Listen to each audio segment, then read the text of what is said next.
Bonjour, une petite vidéo pour terminer le TP commencé en classe afin que vous puissiez faire les exercices prévus et afin d'avancer un petit peu dans le programme de l'année. Donc on avait vu ensemble que dans la nature, certains atomes sont instables parce qu'ils contiennent trop de particules ou trop d'énergie et alors ils vont finir, on ne sait pas quand, mais de façon tout à fait spontanée, par se désintégrer, c'est-à-dire libérer des particules et ou de l'énergie. Alors il existe 4 types de radioactivité qui sont caractérisés par le type de particules ou d'énergie qui est libéré. Le premier type de radioactivité, c'est ce qu'on appelle la radioactivité alpha. Alors radioactivité alpha, parce que le type de particules qui est libéré, c'est 2 protons et 2 neutrons qui forment en fait, qui sont agglomérés, et c'est exactement ce que l'on trouve dans un noyau d'hélium. Donc c'est pour ça qu'on dit qu'une particule alpha, en fait, ce n'est rien d'autre qu'un noyau d'hélium dont la représentation symbolique est celle-ci, He2 4. Deuxième type de radioactivité, c'est la radioactivité bêta-. Cette fois-ci, c'est un électron qui est éjecté. Donc un électron, la représentation symbolique, c'est ça. La radioactivité bêta+, où on a un positon qui est éjecté. Un positon, c'est un électron positif. Donc je marque ici, parce que c'est une particule pour l'instant qu'on n'a pas encore rencontrée en cours de physique. Donc positon. Et un dernier type de radioactivité, c'est la radioactivité gamma. Cette fois-ci, ce n'est pas une particule qui est émise, c'est une onde électromagnétique de très haute fréquence, encore plus haute que les rayons X. Donc c'est une onde qui va être très énergétique, parce que je vous le rappelle, on l'a vu dans un chapitre précédent, que plus la fréquence est grande et plus l'énergie des photons transportés par l'onde électromagnétique va être grande. Voilà. Alors, on verra en classe le pourquoi du comment de ces différents types de radioactivité. On verra que elle s'explique à l'aide des interactions fondamentales, et en particulier les interactions fortes et interactions faibles. Et pour l'instant, on va juste les citer, donc ce qui a été fait, faire une petite remarque sur leur pouvoir de pénétration. Alors parmi tous ces types de radioactivité, la moins pénétrante et donc la moins dangereuse, entre guillemets, ça va être la radioactivité alpha, parce que les particules alpha sont assez grosses et vont être arrêtées par une feuille de papier. Les particules bêta, plus ou moins d'ailleurs, sont des particules plus petites et il faudra une feuille d'aluminium pour les arrêter. La radioactivité gamma, alors là il n'y a pas de particules, c'est une onde. Alors c'est donc un type de radioactivité qui va être extrêmement pénétrant, et il va falloir plusieurs centimètres de plomb pour pouvoir arrêter ces rayonnements-là. Et on aura l'occasion de le dire en classe, ces particules ou ces rayonnements radioactifs auront des conséquences non négligeables sur les matériaux et sur les humains. Voilà. Ensuite, ce qui va nous intéresser maintenant, pour pouvoir faire les exercices, c'est être capable d'écrire ces équations de désintégration.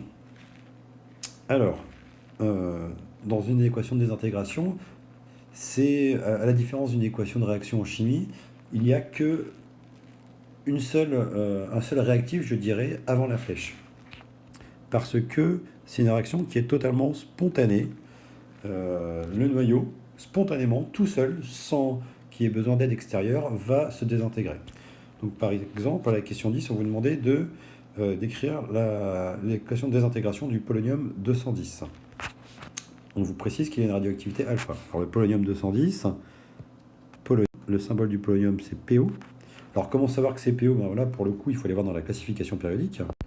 Et je vous rappelle que vous en avez une sur la dernière page de votre livre.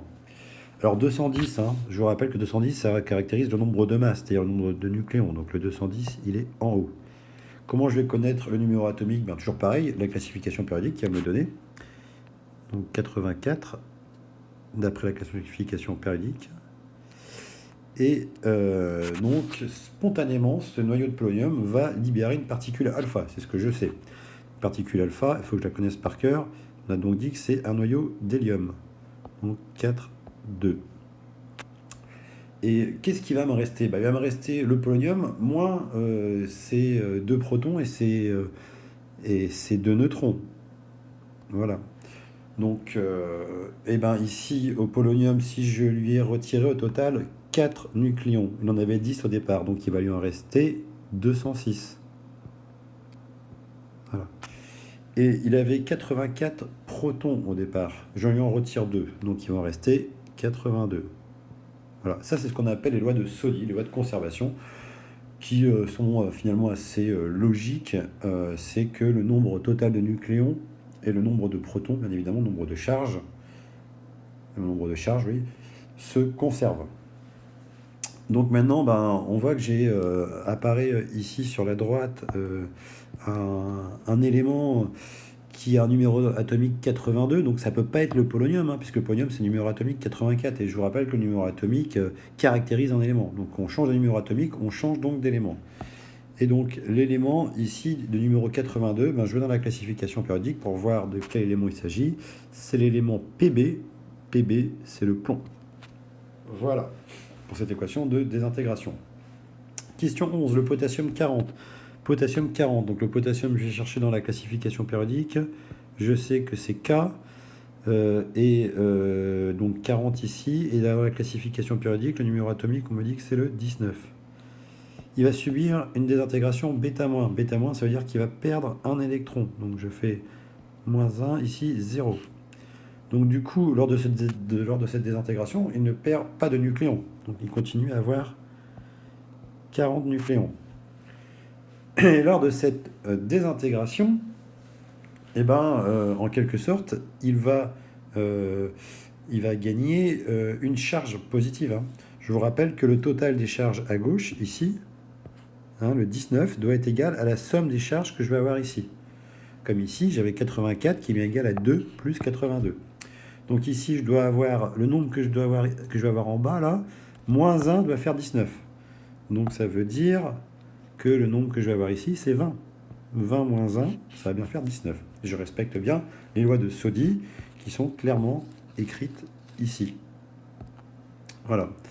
Alors, quel élément a le numéro 20 dans la classification périodique, c'est le calcium, de symbole Ca. Voilà. Alors, on peut se poser une question pour la radioactivité β-, et d'ailleurs, dans la radioactivité β+, aussi, c'est ici, on a un noyau d'atomes, donc on parle bien d'un noyau qui éjecte un électron.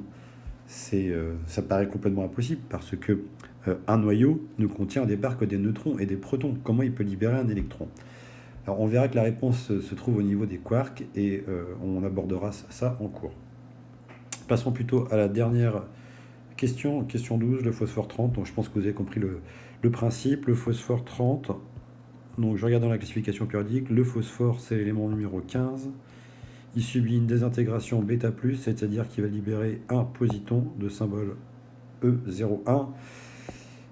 Le nombre de masses doit se conserver, donc ça veut dire que j'ai 30 ici, et je dois avoir 14 ici, 14 plus 1, ça fait bien 15. L'élément numéro 14, c'est le silicium. Voilà, donc normalement avec tout ça, vous êtes à même de faire les exercices que je vous les ai laissés pour la prochaine fois, et on reviendra en détail sur le mécanisme de ces réactions de désintégration. On parlera aussi de la désintégration gamma, plutôt de la radioactivité gamma qu'on n'a pas abordé dans ces questions-là. Voilà, donc, et on verra aussi donc, pourquoi ou comment un noyau peut émettre un électron ou un positon, alors qu'à la base il est composé que de protons et de neutrons. Donc on verra tout ça lors du prochain cours.